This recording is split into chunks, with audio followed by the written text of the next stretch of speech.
eh bien vous devez bien comprendre que tout ce qu'on est en train de vivre, ça va nous amener dans quelque chose de prodigieux qui nous conduit à l'arche de l'Alliance et ce que le Seigneur a préparé. Alors il y a un trésor. Et le Seigneur, il a décidé qu'il y avait un trésor. Le trésor, il est chez lui, il est dans sa maison. Mais ce trésor, il doit venir sur la terre. Eh bien, quand il va venir sur la terre, il va prévoir un lieu. Et ce lieu, il n'y a que ceux qui ont compris qui le voient, parce qu'il est dépouillé. C'est un lieu que Dieu a choisi. Alors Dieu a choisi un lieu qui s'appelle le Sinaï, vous l'avez vu depuis les satellites. Mais sur le Sinaï, il a choisi un homme. Et puis à cet homme, il va lui révéler la parole dans le feu. On verra après ce que c'est que les lettres de feu.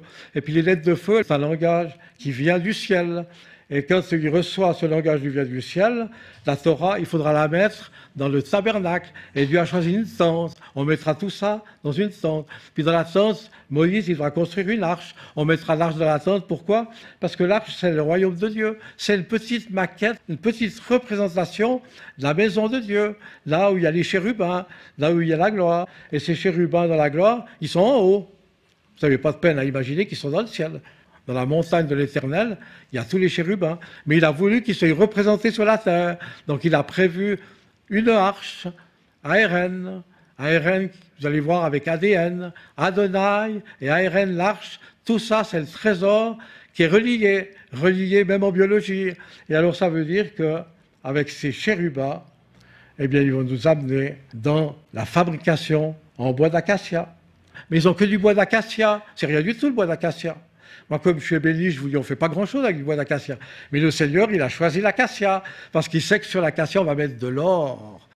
Donc, vous voyez, l'acacia, on va l'étayer, on va préparer les sculptures et on va le couvrir d'or. Vous voyez, il a changé, là, déjà. Elle représente la gloire de Dieu, mais il faut encore beaucoup plus. Il faut mettre des anneaux, puis dans les anneaux, on va glisser des barres. Et vous voyez, ces barres, c'est parce qu'il faut la porter. Et pour ça, il faut les Lévites. C'est tout le choix des Lévites. Mais les Lévites avaient une mission. Le Seigneur se présente à l'arche. L'arche, elle est là. Quand on part, c'est une tente. Donc il faut avancer. Alors le Seigneur, il conduit l'arche. Il y a le feu, il y a la nuée. Mais les Lévites, ils portent. Puis ils doivent guider l'arche, mais ils ne peuvent pas savoir où. Donc c'est le Seigneur qui guide l'arche. Et puis cette arche, elle est choisie pour avancer dans ce que Dieu prépare. Ça veut dire qu'elle représente toute la dimension qui manifestera la plénitude de Jésus-Christ. Mais cette arche, elle est nécessaire pour Israël. Alors Israël, à chaque fois qu'il la voit, cette arche, on peut être foudroyé. Cette arche, elle est comme un condensateur électrique. Il y avait une mise à terre qu'il fallait faire. Le Seigneur avait prévu une protection. Mais dans l'arche, Aaron, il y a quelque chose qui est unique, qui va vous amener à ARN. Aaron, il y a le coffre avec les barres, on a mis les barres. On a ouvert le propitiatoire. Le propitiatoire, il couvre l'arche. C'est un immense couvercle. Alors, il y a les tables de pierre. Il y a la cruche. Il y avait la cruche d'or, avec la main dedans, et puis le bâton. Et puis, vous voyez, le bâton, il devait fleurir. L'amandier. Il y a une fleur d'amandier maintenant. Donc, l'arche, elle est toujours très utile pour comprendre l'œuvre de Christ.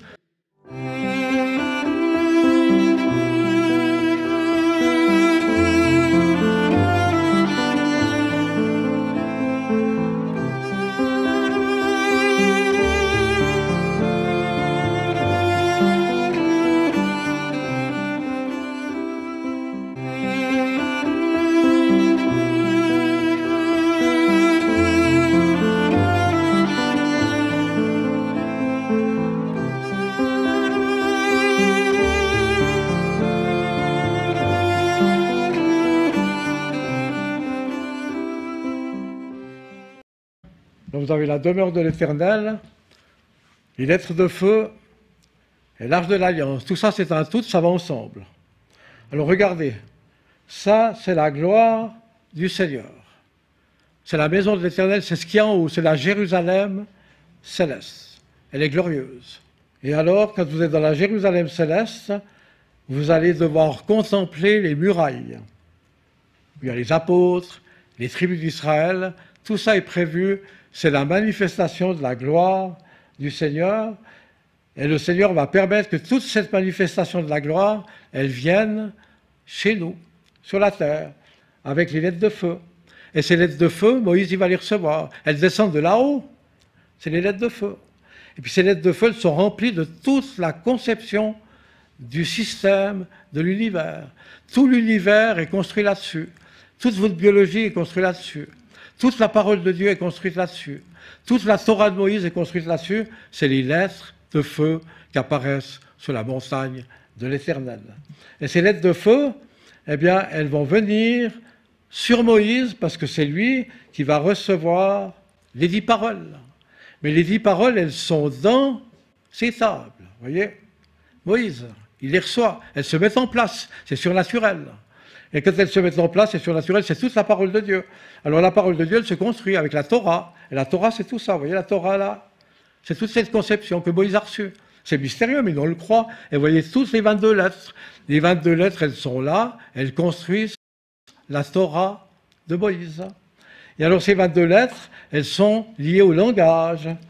Elles sont venues au milieu des 2 cornes de la mer Rouge. Parce que dans la Bible, il y a toujours des cornes. Dans le bélier, il y a toujours 2 cornes. Il y a une corne pour la montagne du Sinaï avec Moïse, et puis il y a une corne pour la révélation du Seigneur, Yeshua, qui viendra. Donc c'est pas hasard que la Torah soit donnée au milieu de 2 cornes dans le Sinaï, parce que c'est un lieu géographique qui est bien pas. Et alors c'est là que vous avez vu l'arche. Cette arche, elle vient du ciel. Ça, c'est les chérubins. Ils viennent du ciel. Ça veut dire que Moïse, il voit. Il voit Moïse. Il voit des choses que nous, on ne voit pas. Mais il doit faire comme il voit. Et il a vu que dans les lettres de feu, ça va conduire à l'arche de l'Alliance qui vient du ciel. Elle vient du ciel. Il a fallu la construire, mais elle vient comme du ciel. Elle est regardée.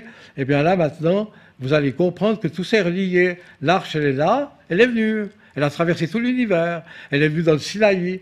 Il y avait une raison. Mais il y a les langues de feu qui la construisent. Donc c'est du feu. Tout vient dans le feu. Vous voyez les lettres en feu? Et bien elles vont vous donner A, D, N. C'est pour ça que toute la conception biologique passe par là. Et puis maintenant, quand on est dans l'A, D, N, ça fait Adonai.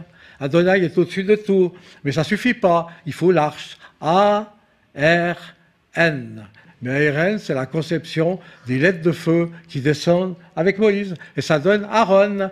Et vous savez que même Aaron, il est très proche de Aaron. Aaron.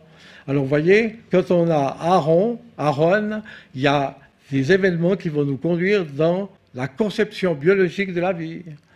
L'ADN de la lettre Aleph, elle passe dans l'alphabet hébraïque, qui commence par l'Aleph. Mais tout le système de notre écriture passe par l'Aleph.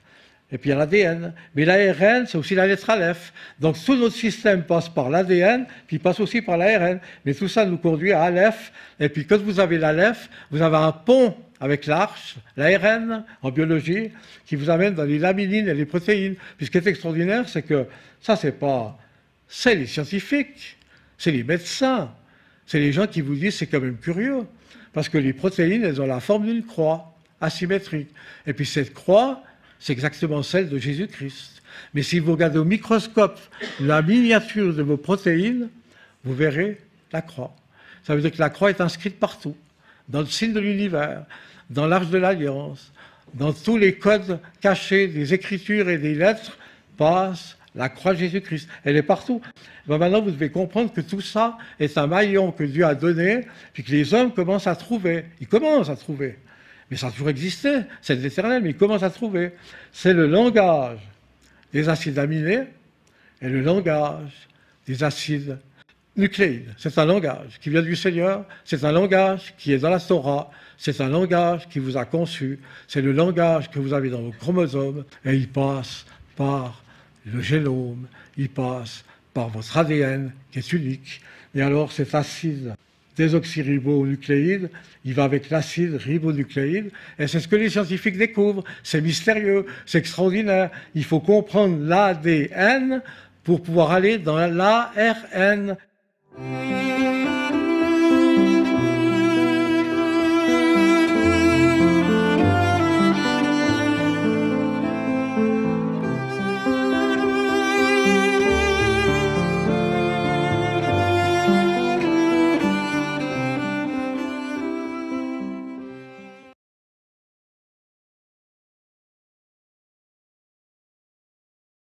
L'ADN ressemble à la lettre Aleph.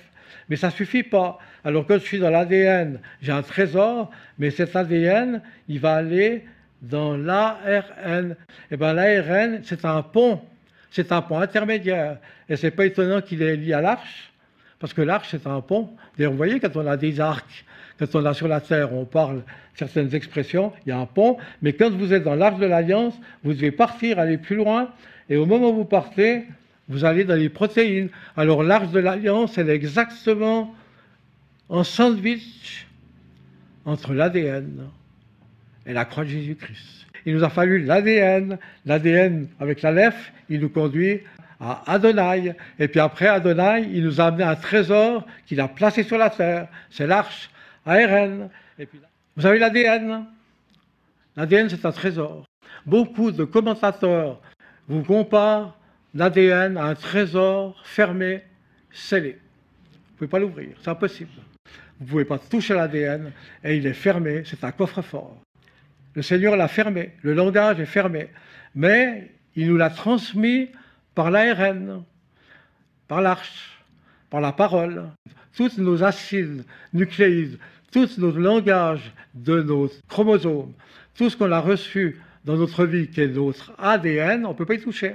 Alors pour qu'on puisse entrer dans la biologie, pour qu'il y ait la nourriture qui passe par les protéines, si votre ADN reste dans le trésor, vous ne pouvez pas vivre. Donc il faut que l'ADN il devienne ARN pour vous nourrir. Il vous nourrit, puis il passe par les protéines qui sont une croix. Alors les protéines, elles sont nourries par l'ARN qui a un copier-coller. Aujourd'hui on comprend bien ça, vous avez une photocopieuse. Vous avez un original, mais vous ne pouvez pas utiliser l'original, vous ne pouvez pas le prendre, vous ne pouvez pas le transmettre. Donc vous faites une photocopie. Donc vous mettez l'original, vous faites la photocopie, l'original il est scellé, et vous avez la photocopie. Elle est quasiment pareille, mais ça veut dire que c'est le procédé qu'on a aujourd'hui en biologie. Et puis l'arche de l'Alliance, eh bien, elle devient un intermédiaire, et le Seigneur descend habiter dans l'arche de l'Alliance. Et quand il habite dans l'arche de l'Alliance, il manifeste sa gloire par-dessus les chérubins. Et puis le propitiatoire, il couvre, c'est une couverture. Le couvercle qui vous protège. Et à l'intérieur de l'arche, il y a un trésor. C'est pour ça que vous avez vu qu'à l'intérieur de l'arche, il y a la parole. C'est Christ. Dans le contenu de l'arche, vous avez le vase qui contient le pain de vie. Le Seigneur est le pain de vie. Et dans l'arche, il y a la parole, il y a le pain de vie, il y a un bâton. Et ce bâton, il est ressuscité. C'est un bois mort. Et ce bâton, il a fleuri. Il a fleuri avec quoi? Avec l'amandier. Et ce bâton, il est là, mais il doit être une espérance de vie et il doit être pré-messianique. Ça veut dire qu'il doit passer par la résurrection. Et dans l'arche, on passe par la résurrection en Christ. Comme le bâton d'Aaron a fleuri, il a dû recevoir une feuille d'amandier. C'est la résurrection. Dans l'ADN, un ADN qui passait du bois dans l'amandier, qui est symbolisé par le Messie. Alors ça veut dire, pourquoi je vous dis ça? Parce que vous avez en vous cet amandier. Il est invisible. Ça veut dire que cet amandier qui est invisible, eh bien, c'est un grand mystère, parce que Jacob, il doit dresser des pierres à Bethel, vous connaissez l'histoire, la maison d'Élohim. Et puis Bethel, c'est aussi une pierre du cosmos. C'est-à-dire que quand on est à Bethel, on appelle Bethel, parce que le mot très proche en hébreu de Bethel, ça vous amène aussi dans un météore, dans une pierre qui vient du ciel. Ça veut dire que la pierre que Jacob dresse, elle symbolise aussi les pierres qui ne sont pas que de la terre, les pierres qui viennent du ciel. Et cette pierre qui vient du ciel, elle est pour expliquer que Bethel est un lieu à part. Bethel, c'est un lieu que Dieu a choisi. C'est là que Jacob doit élever des pierres pour les tribus d'Israël, à travers les pierres et les tables de pierre qui sont dans la Torah. Maintenant, ce qui arrive, c'est qu'en hébreu, vous avez Sheked, c'est l'amandier. Ça vous amène dans le veilleur, mais attention, la Bible, elle vous donne un autre nom. C'est justement le lieu où était Jacob, à Bethel. Et la Bible vous dit que ce lieu où Jacob était à Bethel en train d'élever ses pierres, ça s'appelle aussi Luz. Et Luz, c'est un mot pour l'amandier qui est très rare. Dans la parole, c'est un mot qui apparaît quelquefois pour décrire l'amandier. Ça veut dire que là où Jacob dresse ses pierres, c'est un lieu où aussi on parle de pierres qui peuvent venir du ciel. C'est pour ça qu'il dit, c'est ici la porte d'Élohim. C'est ici que se trouve l'entrée pour aller vers Élohim. Donc il parle bien de la pierre qui est là, et puis de la porte d'Élohim. Et la porte d'Élohim, elle passe par quelque chose qui vient du ciel. Et alors à ce lieu qui est Luz, eh bien Jacob, il est visité. On a un lieu choisi. Et aujourd'hui, vous allez dans ce lieu et vous montez dans l'espace. Et vous allez avec les satellites. Et vous allez à la NASA. Et vous observez avec les télescopes et vous venez vous placer avec un télescope sur ce lieu de Bethel. Et vous avez le nom d'Adonai écrit en tétragramme. L'ADN, le nom d'Adonai, il est écrit dans les montagnes d'Éphraïm. On voit le nom d'Adonai, ADN, sur la montagne de Bethel, là où Jacob se trouvait. On voit tétragramme Adonai sur le lieu où se trouvait Jacob. Ce lieu de Luz, c'est un lieu à part. Ce lieu de l'Amandier, cette ville de Luz où était Jacob, eh bien ce nom de l'Amandier, c'est devenu le nom que les sages et que les rabbins ont donné mystérieusement à l'os qui est connu, mais qu'on ne peut pas voir dans la colonne vertébrale. C'est-à-dire que dans votre colonne vertébrale, vous avez un os qui est presque invisible. Cet os, vous ne pouvez pas le détruire, c'est impossible.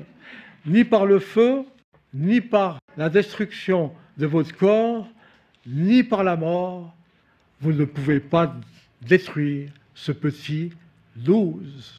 Et ce petit Luz, il représente tout votre ADN qui est unique. Alors ce qui est extraordinaire, c'est que ce petit Luz qui passe par l'Amandier, vous l'avez en vous. Et c'est pour ça que l'Arche de l'Alliance, elle représente la plénitude qui passe par Israël. Et Israël devait porter l'Arche, parce que dans l'Arche, il y a le trésor de l'Éternel.